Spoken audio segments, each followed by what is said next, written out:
రేవతిని తీసుకుని వచ్చి తనే ఇంటి వారసుడని బయటపెట్టిన రాజు. అసలు ఇదంతా ఎలా జరిగిందనేది వీడియోని స్కిప్ చేయకుండా చివరి వరకు చూడండి.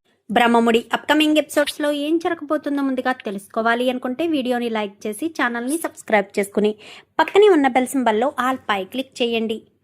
ఇందు రాజు ఇద్దరు ఒకటవ్వాలని మీరు కూడా కోరుకుంటే కామెంట్లో ఎస్ అని టైప్ చేయండి. మొత్తం మీద చూసుకున్నట్లయితే గనక ఇందు రాజు ఇద్దరు దొంగ పెళ్లి చేసుకుని ఇంట్లోకి వచ్చినప్పటి నుంచి కూడా ఇంకా రేఖకైతే ప్రతి క్షణం నరకయాతన చూపిస్తూనే ఉన్నాడు కదా రాజు అయితే. అందుకని ఐశ్వర్య ఏం చేస్తుందంటే అసలు ఇందు నిజంగా రాజుని పెళ్లి చేసుకుని ఉంటే వాళ్ళ ఇంట్లో తెలిసి ఉండేది కదా అన్న ఐడియా ఇచ్చేసరికి ఇంకా వాళ్ళ ఇంట్లోకి వెళ్ళి అసలు విషయం కాస్త చెప్పేస్తారు. అంటే నిజంగానే రాజు దుగ్గిరాలింటి వారసురాలైన ఇందుని పెళ్లి చేసుకున్నాడని, మీ కొడుకు పెళ్లి చేసుకున్న విషయం మీకు తెలీదు అని చెప్పి చెప్పడంతో ఆ తల్లి తండ్రి ఇద్దరు కూడా ఇంటికి వస్తారు. ఇంటికి వచ్చి ఏంట్రా నువ్వు పెళ్లి చేసుకున్నావా, మాకు చెప్పకుండా నువ్వు నిర్ణయాలు కూడా తీసుకుంటున్నావా, ఎప్పుడు ఏ అవసరం వచ్చినా గానీ మమ్మల్ని అడిగే నువ్వు నీ సొంత నిర్ణయాలు తీసుకుని పెళ్లి చేసుకోవడం ఏంటి, నిజం చెప్పు, నిజంగానే ఇంటి అమ్మాయిని నువ్వు పెళ్లి చేసుకున్నావా అని చెప్పనేసరికి అవును చేసుకున్నాను అని చెప్పి చెప్తాడు. అయితే మాకు ఈ పెళ్లి ఇష్టం లేదు, రా మన ఇంటికి మనం వెళ్ళిపోదాం, ఈ అమ్మాయిని వదిలేసి ఇక్కడతోటే వదిలేసి రా అని చెప్పాను గాని ఇంకా గుమ్మం వరకు వచ్చేస్తాడు. గుమ్మంలో చెయ్యి విదిరించుకుని నేను రాను, నేను ఇక్కడే ఉంటాను, ఇందు నా భార్య, నేను తనతో జీవితాంతం కలిసి నడుస్తానని తనకు మాట ఇచ్చాను, మధ్యలోనే వదిలేసి వచ్చేయలేను, నన్ను నమ్ముకున్న ఆడపిల్ల జీవితాన్ని నేను నాశనం చేయలేనంటూ రాజు కాస్త వెళ్ళి ఇందు పక్కన నిలబడి ఇందు భుజం మీద చెయ్యేసి నిలబడతాడు. నిలబడేసరికి ఒక్కసారిగా రేఖ షాక్ అవుతుంది, ఐశ్వర్య కూడా షాక్ అవుతుంది. ఇదేంటిది ఎలా జరిగింది, వీడి ఇంట్లోంచి వెళ్ళిపోతే ఏ ఇబ్బంది ఉండదు కదా అని చెప్పి అనుకున్నాను అని చెప్పి అనుకుంటూ ఉండగానే ఏంట్రా అసలు నువ్వు ఇదంతా నిజమేనా, మరి నువ్వు పెళ్లి చేసుకున్న సంగతి మాకెందుకు చెప్పలేదు అనగానే నా పెళ్లి నా ఇష్టం, ఇక్కడ ఉండవలసిన పరిస్థితి నా భార్యతోనే నేను ఇక్కడ ఉంటాను, ఇక్కడి నుంచి నేను ఎటు రాను అని చెప్పనేసరికి ఇంకా ఈ రోజుతోటే మన కొడుకు లేడనుకుందాం పదవే అని చెప్పి ఇంకా తన భార్యను తీసుకుని అక్కడి నుంచి వెళ్ళిపోతాడు. మళ్ళీ ఇందుకి సపోర్ట్ దొరుకుతుంది కానీ రేఖకు మాత్రం మొదటి పరిస్థితే వస్తుంది. ఇదేంటి వీడు వెళ్ళిపోతాడు అనుకుంటే వీడు ఇక్కడే ఉండిపోయాడు అని అనుకుంటూనే మళ్ళీ తల పట్టుకుంటుంది. తల పట్టుకునేసరికి ఇంకా అపర్ణ ఆలోచనలో పడుతుంది. నిజంగా తను రాజులానే ఉన్నాడు, నిజంగా వాళ్ళ తల్లిదండ్రులేనా, వాళ్ళు నిజంగా వీడి తల్లిదండ్రులేనా, నాకు ఇదంతా అనుమానం అనిపిస్తుంది అని మళ్ళీ అపర్ణ ఏం చేస్తుందంటే వాళ్ళ ఇంటికి వెళ్ళి నిలదీసి అడుగుతుంది.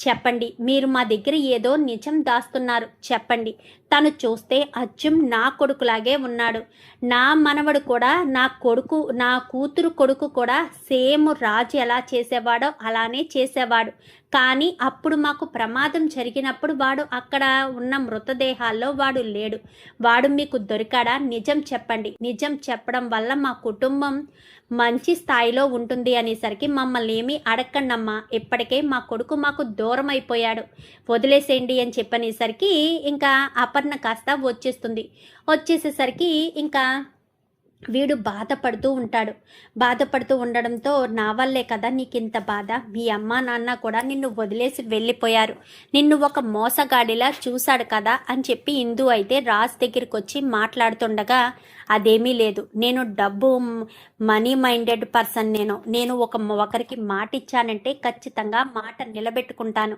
నీకు తోడుగా ఉంటాను అని చెప్పాను కాబట్టి ఖచ్చితంగా మనం అనుకున్న దాన్ని నువ్వు దక్కించుకునేంత వరకు కూడా నీకు తోడుగానే ఉంటాను అని చెప్పి రాజు అయితే చెప్తాడు. కానీ తన తల్లిదండ్రులకి అసలు జరిగిన విషయం ఏంటో చెప్పాలి అన్న ఉద్దేశంతో ఆ ఇంటికి వెళ్తాడు. వెళ్ళడంతో నన్ను క్షమించండి అమ్మా, నన్ను క్షమించండి నాన్న అంటూ వాళ్ళ కాళ్ళ మీద పడి క్షమాపణ అడుగుతాడు. ఆ రోజు రాను అని చెప్పావు కదరా, మరి ఈ రోజు ఎందుకు వచ్చావు అనగానే నేను ఆ ఇంట్లో ఉండవలసిన సిచ్యువేషన్ అది అని చెప్పనేసరికి అసలు నువ్వు ఆ ఇంటికి ఎందుకు వెళ్ళావు అని చెప్పాను. కానీ నాకు ఒక విషయం అర్థం కావట్లేదు. నేను ఆ ఇంటికి వెళ్ళింది ఆ రోజు పెళ్లి చేసుకుని మొదటిసారే అయినా కానీ అంతకు ముందు నాకు ఆ ఇంటితో ఏదో బంధం ఉందని అనిపిస్తుంది అని చెప్పి ఇంకా అనుకుంటుండేసరికి వీడికి నిజం చెప్పడం మంచిదేమో అని చెప్పి ఇంకా తల్లిదండ్రులు ఇద్దరూ అనుకుంటుండగా, ఏదైనా నా దగ్గర దాస్తున్నారా అమ్మా చెప్పండి. నాకు ఎప్పుడూ కూడా ఒక వ్యాన్ కాలిపోయిన అక్కడి నుంచి ఏయో మంటలు అవన్నీ కళలోకి వచ్చేవి. అసలు ఎందుకు అవి కళలోకి వస్తున్నాయో కూడా నాకు అర్థం కావట్లేదు. అసలు ఏమైందో కూడా నాకు తెలియడం లేదు అని చెప్పి ఇంకా రాజు నిలదీసేసరికి, సరే ఇంత దూరం వచ్చింది కాబట్టి చెప్తున్నాము. నువ్వు మా కన్న కొడుకువు కాదు. ఒక ప్రమాదంలో నువ్వు మాకు చెట్ల మధ్యలో దొరికావు. నిన్ను తీసుకొచ్చి మా కన్న బిడ్డలా చూసుకున్నాము. నువ్వు ఏ ఇంటి వారసుడివో మాకు తెలియదు అని చెప్పాను. కానీ ఒక్కసారిగా రాజు షాక్ అయిపోతాడు. అప్పుడు అర్థమవుతుంది రాజుకి నిజంగానే ఇంకా వెళ్ళడంతో అపర్ణ దగ్గరికి వెళ్తాడు. వెళ్ళేసరికి ఒక్కసారి మన ఫ్యామిలీ ఫోటో చూపిస్తావా అమ్మమ్మ అని చెప్పనేసరికి, మన ఫ్యామిలీ నాదే, మీ ఫ్యామిలీ ఫోటో అనేసరికి మొత్తం ఫ్యామిలీ ఫోటో అంతా చూడడంతో అచ్చం రాజులాగే ఉంటాడు.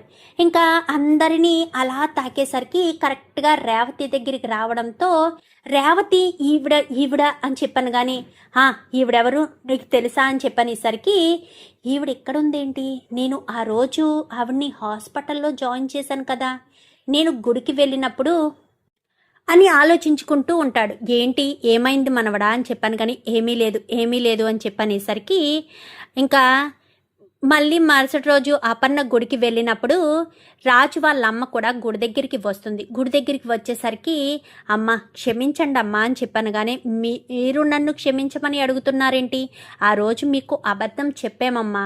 నిజానికి రాజు మా కన్న బిడ్డ కాదు, రాజు మాకు దొరికిన బిడ్డ. ఒకరోజు మేము తీర్థయాత్రలకి వెళ్ళి తిరిగి వస్తున్న సమయంలో ఒక బిడ్డ, అంటే అక్కడ అంతా అగ్ని ప్రమాదం జరిగింది, ఒక బిడ్డ మాత్రం చెట్లు పొదల్లో కొన ఊపిరితో కొట్టుకుంటున్న సమయంలోనే మేము అక్కడ కాల్పులు కూడా వినబడేసరికి బిడ్డకు ప్రమాదమేమోనని చెప్పి ఆ బిడ్డను ఎత్తుకుని వచ్చేసాము.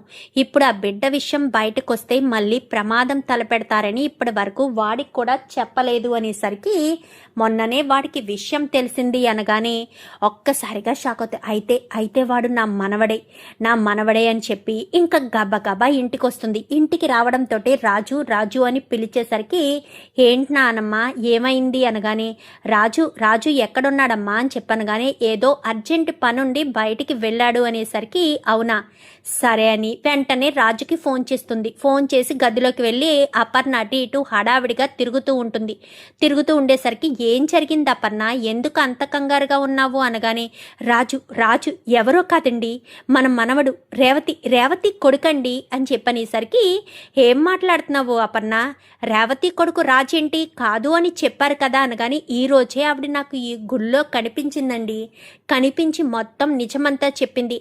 ఆ రోజు మనం అగ్ని ప్రమాదంలోనే కదా. ఏంటపర్ణ ఏంటి నువ్వు చెప్పేది అనగానే, అవునండి ఇప్పుడే నాకు ఆ విషయం తెలిసింది అనేసరికి, అవునా అయితే రాజు మన మనవడేనా అనగానే, అవును ఇంతకీ రాజు ఎక్కడున్నాడు, ఏదో అర్జెంటు పని మీద బయటికి వెళ్ళాడంటండి అని చెప్పనేసరికి, అయితే రాజు రాగానే నేను రాజుని గుండెలకి హత్తుకోవాలపర్ణ, ఎందుకంటే రాజు నా మనవడు అపర్ణ, నా కూతురు కొడుకు అని చెప్పి ఎంతగానో సంబరపడిపోతారు సుభాష్ అపర్ణ. అయితే ఇంకిద్దరు ఇలా సంతోషపడుతూ ఉండగా చాటుగా వీళ్ళ మాటలన్నీ కూడా ఇందు వింటుంది. అంటే రాజు నా బావ, నా సొంత బావ అంటే అనుకుంటూ ఇంకా ఈ తనతో పాటు గడిచిన క్షణాలు అన్నీ కూడా గుర్తు తెచ్చుకునేసరికి ఇంకా ఎప్పుడెప్పుడు వస్తాడా అని ఫోన్ చేస్తుంది రాజుకైతే.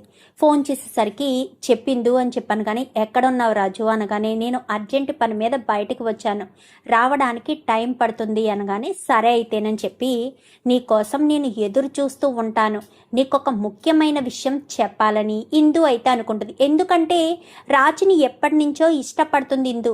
వచ్చింది కాంట్రాక్ట్ పెళ్ళైనా కానీ రాజుని ఇష్టపడుతుంది. ఇప్పుడు తన బావే అని తెలిసాక ఇష్టపడకుండా ఎందుకుంటుంది? తన మనసులో మాటను కూడా చెప్పడానికి ట్రై చేస్తుంది కదా. సో ఆ ఉద్దేశంతోనే వచ్చాక మాట్లాడాలి అని చెప్పి ఎదురు చూస్తూ ఉంటుంది.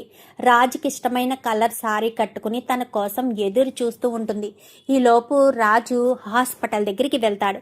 ఎందుకంటే ఒకసారి రోడ్డు మీద రేవతి టెంపుల్ దగ్గర రేవతి కనబడడంతో హాస్పిటల్లో జాయిన్ చేస్తాడు. అది ఆ ఫోటో చూడడంతో గుర్తుకు వచ్చి వెంటనే హాస్పిటల్ దగ్గరికి వెళ్ళి చూసేసరికి స్పృహలోకి రాకపోవడంతో ఇంకా తన పక్కనే కూర్చుని, అమ్మ నువ్వు మా అమ్మవి, ఇన్ని రోజులు నాకు తెలియలేదు, ఎవరో అనాథవి అని అనుకుని ఇన్ని రోజులు కూడా నేను నీకు ట్రీట్మెంట్ చేయించాను, కానీ నువ్వే నా కన్న తల్లివి అన్న విషయం నాకు ఈ రోజే తెలిసింది. అందుకే నీ కోసం పరుగున వచ్చాను. నువ్వు ఎప్పుడు స్పృహలోకి వస్తావమ్మా? నువ్వు ఎప్పుడు స్పృహలోకి వచ్చి నన్ను ప్రేమగా దగ్గరికి తీసుకుంటావమ్మా అని ఇంకా రాజు అయితే తన తల్లి చేతిని పట్టుకుని రేవతి చేతిని పట్టుకుని ఏడుస్తూ ఉంటాడు. ఇంకా అలా ఏడ్చేసరికి రాజు కళ్ళంట వచ్చిన నీళ్లు రేవతి చేతి మీద పడడంతో ఒక్కసారిగా తనలో కదలిక మొదలవుతుంది. వెంటనే డాక్టర్ని పిలవడంతో డాక్టర్ వచ్చి చెక్ చేసి తను స్పృహలోకి వస్తుంది. నర్స్ అర్జెంట్గా ఒక ఇంజెక్షన్ చేయాలి అని నర్స్తో ఇంజెక్షన్ తెప్పించి ఇంజెక్షన్ అయితే చేస్తారు. చేసిన తర్వాత తను స్పృహలోకి వస్తుంది అని చెప్పారు కదా డాక్టర్, కళ్ళు తెరిచి నన్ను ఎప్పుడు చూస్తారు అనగానే, ఇంతకీ ఈవిడెవరు బాబు అని చెప్పాను. కానీ మా అమ్మ నా కన్న తల్లి అనేసరికి ఒక 1/2 అవర్ వెయిట్ చేయ బాబు, ఇన్ని రోజులు ఈవిడ కోసం నువ్వు చాలా తాపత్రయపడ్డావు, అందుకోసమని చెప్తున్నాను, ఒక 1/2 అవర్ వెయిట్ చేయి, నీ కన్న తల్లి కళ్ళు తెరిచి నిన్ను చూస్తుంది అనేసరికి సరే అని బయట కూర్చుంటాడు. బయట కూర్చునేసరికి ఇంకా రాజు ఇంటికి రావడం లేదేంటని అపర్ణ ఫోన్ చేస్తుంది. అపర్ణ ఫోన్ చేయడంతో చెప్పమ్మమ్మా అని చెప్పాను. కానీ ఎక్కడున్నావు రాజు అనగానే హాస్పిటల్లో ఉన్నానమ్మమ్మా అని చెప్పనేసరికి, హాస్పిటల్లో ఉండడం ఏమిటి రాజు, ఎవరికేం జరిగింది, నీకేం జరగలేదు కదా? నాకేం కాలేదమ్మమ్మా, నాకు తెలిసిన వాళ్ళు హాస్పిటల్లో ఉన్నారు, వాళ్ళు నీకు తెలిసిన వాళ్ళు కూడా అని చెప్పాను. కానీ నాకు తెలిసిన వాళ్ళు హాస్పిటల్లో ఉన్నారా? నాకు వాళ్ళు తెలుసని నీకెలా తెలుసు అనేసరికి, నీ రక్తం పంచుకు పుట్టిన కూతురేనమ్మా హాస్పిటల్లో ఉన్నది అని చెప్పాను. కానీ ఒక్కసారిగా అపర్ణ షాక్ అవుతుంది. ఏంటి, ఏమంటున్నావు రాజు అనగానే, అవును, మీ కన్న కూతురు రేవతినే హాస్పిటల్లో ఉంది, ఇక్కడికి వస్తే మీకు అన్ని విషయాలు చెప్తాను అని చెప్పి ఇంకా రాజు అయితే చెప్తాడు. ఇప్పుడే బయలుదేరి వస్తున్నానని. అపర్ణ, ఏమండి, మన రేవతి బ్రతికే ఉందండి అనేసరికి, రేవతి బ్రతికుండడం ఏంటి అపర్ణ, ఆ రోజు రేవతి ప్రాణాలు పోయాయి అని చెప్పారు కదా డాక్టరు అనగానే, అదే నాకు అర్థం కావట్లేదండి, రేవతి బ్రతికే ఉంది అని చెప్పనేసరికి వెంటనే ఇంకా అపర్ణ బయలుదేరి రాజు ఏ హాస్పిటల్ అయితే చెప్పాడో అదే హాస్పిటల్ దగ్గరికి వస్తుంది. వచ్చేసరికి రాజుకి ఫోన్ చేయడంతో లోపలికి రామ్మా అని చెప్పాను. కానీ లోపలికి వస్తూ ఉంటుంది. వస్తూ ఉండేసరికి ఇంకా రావడంతో అమ్మమ్మ అంటూ పట్టుకునేసరికి, ఏమైంది రాజు, ఏం జరిగింది, నా కూతురు రేవతి ఉండడం ఏంటి, నేను నీ సొంత మనవరాలనే, నీ సొంత మనవడినే అని చెప్పనేసరికి, నాకు ఇప్పుడే తెలిసింది, అందుకే నీకు ఫోన్ చేశాను, మీ ఇంటికి వెళ్తే మీ అమ్మ నాన్న జరిగిన విషయం చెప్పారు, అప్పుడు నీ దగ్గరికి వచ్చినప్పుడు నువ్వు ఫోటో చూపించావు కదా, ఆ ఫోటోలో ఉన్న ఆవిడనే నేను హాస్పిటల్లో జాయిన్ చేశాను, అది తెలిసే నేను ఇక్కడికి వచ్చాను, మరి ఎక్కడుంది రేవతి, ఎక్కడుంది రాజు అని చెప్పాను. కానీ రేవతి అమ్మ లోపలే ఉంది అనేసరికి నర్సి లోపు పిలిచి, మీ అమ్మగారు స్పృహలోకి వచ్చారు అనగానే లోపలికి వెళ్ళి చూడొచ్చా అని చెప్పనేసరికి, లోపలికి వెళ్ళి చూడొచ్చు అనగానే లోపలికి ఇద్దరు వెళ్తారు. వెళ్ళడంతో అమ్మ అని పలకరిస్తుంది అపర్ణను చూసి ఇదేంటి అన్నయ్యలాగున్నాడు, సారీ తమ్ముళ్ళ ఉన్నాడు, రాజులా ఉన్నాడు అనగానే, తను ఎవరనుకుంటున్నావో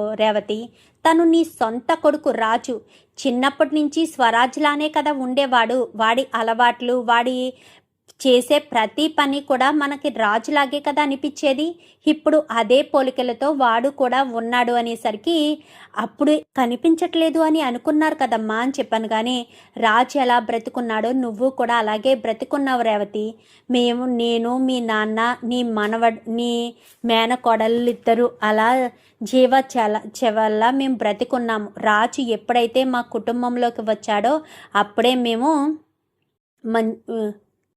మళ్ళీ గొప్పగా బ్రతుకుతున్నాము అనేసరికి అసలు మీ అమ్మ నీకు ఎక్కడ కనిపించింది రాజు అనగానే పలానా చోట అనగానే పోనీలే తల్లి అని తెలియకపోయినా నువ్వు బాగానే మీ అమ్మను గుర్తుపట్టి హాస్పిటల్లో జాయిన్ చేశావు. ఆవిడ్ని చూడడంతో నాకు అదో రకమైన ఫీలింగ్ కలిగిందమ్మమ్మ. కలగడంతో ఈవిడికి నేనేమైనా అవుతానా ఏంటి అన్న ఆలోచన నాకు వచ్చి వెంటనే హాస్పిటల్లో జాయిన్ చేశాను. ఫోటో చూడడంతో గుర్తుపట్టి ఇక్కడికి వచ్చాను అనేసరికి ఇన్ని రోజులు నువ్వు ఎవరో ఏంటో అని ఇంట్లోకి వచ్చావు. ఇప్పుడు నువ్వు ఆ ఇంటి వారసుడివి, నా సొంత మనవడివి. పద ఇంటికి వెళ్దామని ఇంకా అపర్ణ ఇద్దరు కూడా ఇంటికి బయలుదేరేసరికి రేవతి హాస్పిటల్లోనే ఉంటుంది. హాస్పిటల్లోనే ఉంచి ఒక 2 రోజులు అబ్జర్వేషన్ తర్వాత ఇంటికి తీసుకెళ్ళమనగానే ఈ 2 రోజులు ఇలానే ఉంటారు. ఇంకా ఇందు చెప్దాము అనుకుని ఆతృతగా ఎదురు చూసి నిద్రపోతుంది. ఎందుకంటే వీళ్ళు వచ్చేసరికి చాలా ఆలస్యం అవుతుంది. మరుసటి రోజు ఉదయాన్నే ఇందు లేవకముందే వాళ్ళ అమ్మ దగ్గరికి వెళ్ళిపోతాడు. రాజు కంటికి కూడా కనిపించడు. ఫోన్ చేస్తే నేను అర్జెంటు పని మీద ఉన్నాను అని చెప్పి అనుకుంటూ అని చెప్పడంతో బాధపడుతుంది. ఏంటి రాజు నన్ను అవాయిడ్ చేస్తున్నాడు, ఎందుకు రాజు నన్ను అవాయిడ్ చేస్తున్నాడు అని ఎంతగానో బాధపడుతూ ఉంటుంది ఇందు. అయితే ఇంకా సుభాష్ దగ్గరికి వెళ్ళి కూర్చుని నేను రాజుని ఇష్టపడుతున్నాను అని మొత్తం విషయం చెప్తుంది. తను ఎవరనుకుంటున్నావు, నీ సొంత బావ అనగానే తెలుసా తాతయ్య, నువ్వు నానమ్మ మాట్లాడుకుంటే నేను విన్నాను. నా మనసులోని మాటనే రాజుకి చెప్దామని ఎదురు చూస్తున్నాను అనగానే హాస్పిటల్లో మీ రేవతి అత్త ఉందంట. ఆ విషయం ఎవరికీ తెలియకూడదని మీ నానమ్మ రాజు ఇద్దరు కూడా అక్కడికి వెళ్ళి తనతోనే ఉంటున్నారు. ఈరోజే డిశ్చార్జ్ చేసి పంపిస్తారంట. ఇంటికి వస్తుంది అని చెప్పనగానే ఏంటి అత్తయ్య బ్రతికే ఉన్నారా అనగానే ఉన్నది. మీ అత్తయ్య వచ్చే రాజు ఇంటి వారసుడు అన్న విషయం బయటకు వస్తుంది అని చెప్పనేసరికి ఇంకా ఈలోపు అపర్ణ ఇటు రాజు రేవతి ముగ్గురు కూడా డోర్ దగ్గరికి ఎంట్రీ ఇవ్వడంతో అప్పుడే పైనుంచి దిగి వస్తున్న రేఖ చూసి ఒక్కసారిగా షాక్ అయిపోతుంది. ఇదేంటిది రేవతిలాగుందే, రేవతి కూడా బ్రతికే ఉందా అని చెప్పనగా అనుకుంటూ లోపలికి వచ్చేసరికి అందరూ బ్రతికి వచ్చేస్తున్నారు. ఏంటో నా కర్మ, ఈ ఆస్తిని నేను సొంతం చేసుకుందామనుకుంటే ఈడెవడో రాజు అంటూ వచ్చాడు. వీడే రేవతి కొడుకా ఏంటో నాకే అర్థం కావట్లేదు అని ఆలోచిస్తూ ఉండగా లోపలికి హారతి ఇచ్చి మరీ లోపలికి తీసుకొస్తుంది వాళ్ళ అత్తయ్యనైతే. తీసుకొచ్చిన తర్వాత మీ అందరికీ ఒక విషయం చెప్పాలి అని అపర్ణ అనేసరికి అందరూ కూడా వచ్చి నిలబడతారు. ఇన్ని రోజులు రాజు ఎవరో అనుకున్నారు. మా స్వరాజ్ లాగే ఉన్నా కానీ తను ఎవరో ఏంటో అని అనుకున్నాను. ఇప్పుడు వాడెవడో ఏంటో నాకు అర్థమైంది. తిను ఎవరు, నా కన్న కూతురు రేవతి కన్న బిడ్డే ఈ రాజు. అంటే రాజు నా ఇంటి వారసుడు, ఇందుకి బావ, తన భర్త కూడా అని చెప్పనేసరికి ఒక్కసారిగా రేఖ, ఐశ్వర్య, భ్రమరాంబ అందరూ కూడా షాక్ అయిపోతారు. ఏంటి రేవతి కొడుకే రాజా అని చెప్పి అనుకుంటూ ఉండగానే అవును వీడే నా కొడుకు అనగానే నీ కొడుకు అని అనడానికి సాక్ష్యాలేంటి, వాడికి పలానా చోట పుట్టుమచ్చ ఉంటుంది అని చెప్పనగానే వెంటనే గబగబా వచ్చి పుట్టుమచ్చ చూసేసరికి ఉంది పుట్టుమచ్చ అని చెప్పాను. కానీ ఒక్కసారిగా రేఖ షాక్ అయిపోతుంది.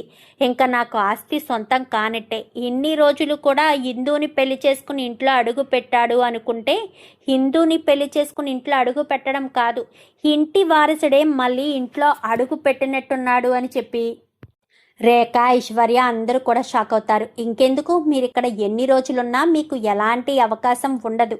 ఆస్తి అంతస్తు అన్నీ కాజేసి ఇన్ని రోజులు నా మరదల్ని, మా నానమ్మని, మా అమ్మమ్మని, మా తాతయ్యని అందరినీ బాధ పెట్టావు కదా, అందుకే. ఇంకింట్లోకి వచ్చాక అంతా కూడా సంతోషపడతారు. రేవతి అయితే తన తండ్రి దగ్గరికి వెళ్ళి నాన్న అంటూ పట్టుకుని ఎంతో ఆప్యాయంగా అందరినీ పలకరిస్తుంది. ఇంకా రేఖ, భ్రమరాంబ వీళ్ళంతా కూడా ఇంకా మనం ఇంట్లో ఉండడం వల్ల ఎలాంటి ఉపయోగం లేదు అనగానే ఇన్ని రోజులు ఎంతో కష్టపడి వీళ్ళందరినీ చెక్కు చేతల్లో పెట్టుకున్నావు. తీరా మోసి చూసేసరికి ఇంటికి వారసుడు వచ్చాడు. వారసుడు రావడంతో ఇంకా నీకు నువ్వు చేయాల్సినవి ఏమీ లేదు, పదెక్కడి నుంచి వెళ్దామనగాని అలా ఎలా వెళ్తాను?